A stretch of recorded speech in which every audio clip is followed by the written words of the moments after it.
ಪ್ರಿಯ ವೀಕ್ಷಕರಿಗೆ ಶರಣಾರ್ಥಿ. ಇದು ಕ್ರಾಂತಿಯೋಗಿ.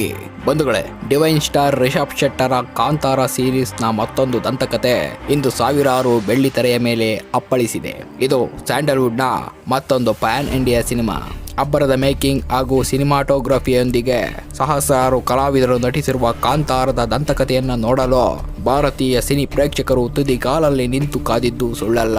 ಅಂತೂ ನಿರೀಕ್ಷೆಗಳೆಲ್ಲ ಮುಗಿದು ಕಾಂತಾರ ತೆರೆ ಮೇಲೆ ಅಪ್ಪಳಿಸಿ ಬಡಿದಿದೆ. ಇಲ್ಲಿ ಚಿತ್ರಕಥೆ ಬನವಾಸಿಯ ಕದಂಬರ ಕಾಲಕ್ಕೆ ತೆರೆದುಕೊಳ್ಳುತ್ತೆ. ತುಳು ಪಾಡ್ದನದಲ್ಲಿ ಬರುವ ಈಶ್ವರ ದೇವರ ಊದೋಟ, ಪಂಜುರ್ಲಿ ದೈವಗಳು ಈ ಹಿಂದಿನ ಕಾಂತಾರದಲ್ಲಿರುವಂತೆ ಇಲ್ಲಿಯೂ ಮುಂದುವರೆದಿದೆ. ಆದ್ರೂ ರಿಷಬ್ ಶೆಟ್ಟರು ತೆರೆದು ಇಟ್ಟಿರುವ ಬಾಂಗ್ರಾ ನಗರದ ಸೆಟ್ಟು ಬೆರಗು ಹುಟ್ಟಿಸುತ್ತೆ.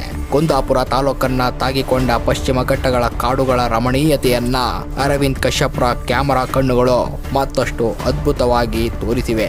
ಅಪಾರ ನಿರೀಕ್ಷೆ, ಕಾಂತಾರ ನೋಡಿದವರ ಕಲ್ಪನೆಗಳು, ನಂಬಿಕೆಗಳು, ಅದರ ಜೊತೆಗೆ ನೆಲದ ಆಚಾರ ವಿಚಾರಕ್ಕೆ ಧಕ್ಕೆಯಾಗದಂತೆ ಕಾಪಾಡುವುದು, ಇದೆಲ್ಲದರ ನಡುವೆ ಕಾಂತಾರ ಒಂದನ್ನ ನಿರ್ಮಾಣ ಮಾಡುವುದು ಅಷ್ಟು ಸುಲಭವಲ್ಲ. ಆದರೆ ಅದರಲ್ಲಿ ರಿಷಬ್ ಶೆಟ್ಟಿ ಯಶಸ್ವಿಯಾಗಿದ್ದಾರೆ ಅನಿಸುತ್ತೆ. ಸಾಮಾನ್ಯವಾಗಿ ಮೊದಲ ಸಿನಿಮಾದ ಯಶಸ್ಸಿನ ಮೇಲೆಯೇ ಎರಡನೇ ಸಿನಿಮಾ ಗೆದ್ದು ಬಿಡುತ್ತೆ.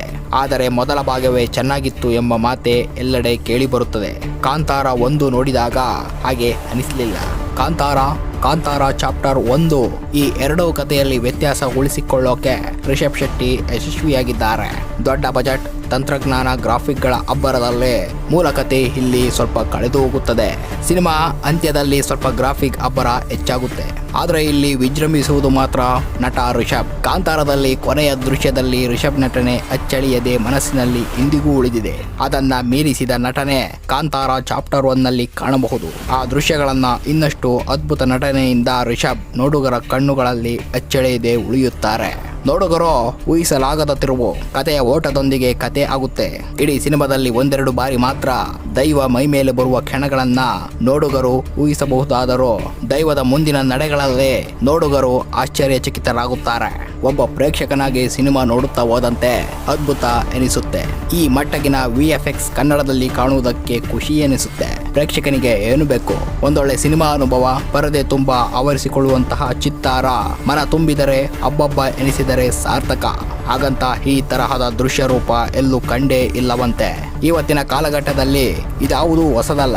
ಆದರೆ ನಮ್ಮ ನೆಲದ ಕಥೆಯಲ್ಲಿ ಕಂಡಿರಲಿಲ್ಲ ಎನ್ನುವುದು ಹೆಗ್ಗಳಿಕೆ. ಮೊದಲ ಕಾಂತಾರದಲ್ಲಿರುವಂತೆಯೇ ದಣಿಗಳು, ಮೈಲಿಗೆ, ಕಾಡಿನ ಸೆಳೆತ, ಕಾಡು ಜನರ ಒಗ್ಗಟ್ಟು, ಅವರ ದೈವ ನಂಬಿಕೆ, ರಾಜರು ದೈವವನ್ನ ಕೇಳುವುದು ಹಾಗೂ ಅದನ್ನ ರಾಜ ಕೊಂಡೊಯ್ಯುವುದು ಮುಂತಾದವುಗಳೆಲ್ಲ ಇಲ್ಲಿಯೂ ಮುಂದುವರೆದಿದೆ.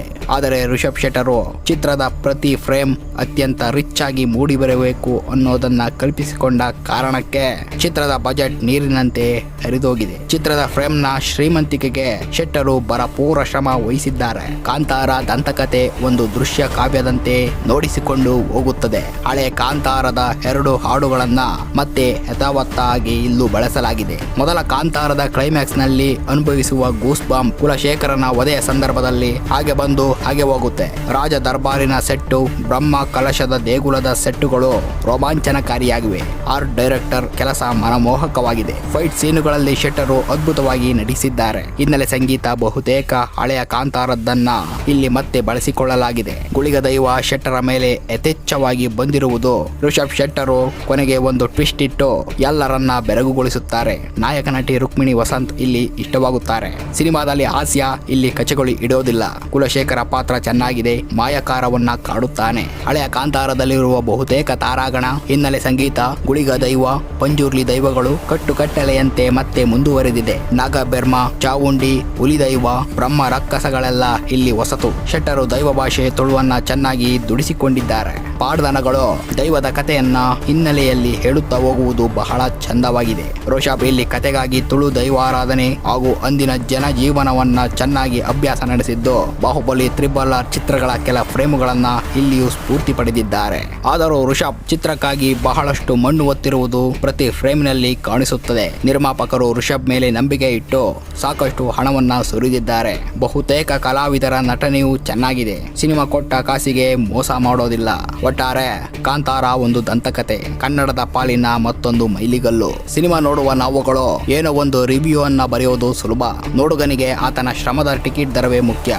ಆತನ ಅತ್ಯಮೂಲ್ಯ ಸಮಯ ಇನ್ನೂ ಮುಖ್ಯ. ಈ ಎರಡು ವಿಷಯದಲ್ಲಿ ಆತನಿಗೆ ತೃಪ್ತಿ ಸಿಕ್ಕಿದರೆ ಅದೇ ಸಿನಿಮಾದ ಯಶಸ್ಸು. ಬಂಧುಗಳೇ, ಮುಂದಿನ ಸಂಚಿಕೆಯಲ್ಲಿ ಮತ್ತೊಂದು ಕುತೂಹಲಕಾರಿ ಸಂಗತಿಗಳೊಂದಿಗೆ ಖಂಡಿತ ಬರ್ತೀನಿ. ಲೈಕ್, ಶೇರು, ಸಬ್ಸ್ಕ್ರೈಬ್ ಮಾಡ್ತಾ ಇರಿ ಅಂತ ಹೇಳ್ತಾ, ಅಲ್ಲಿಯವರೆಗೂ ಕ್ರಾಂತಿಯೋಗಿಯ ಶರಣಾರ್ಥಿಗಳನ್ನ ತಿಳಿಸ್ತಾ ಮತ್ತೆ ಸಿಗೋಣ. ಜೈ ಹಿಂದ್.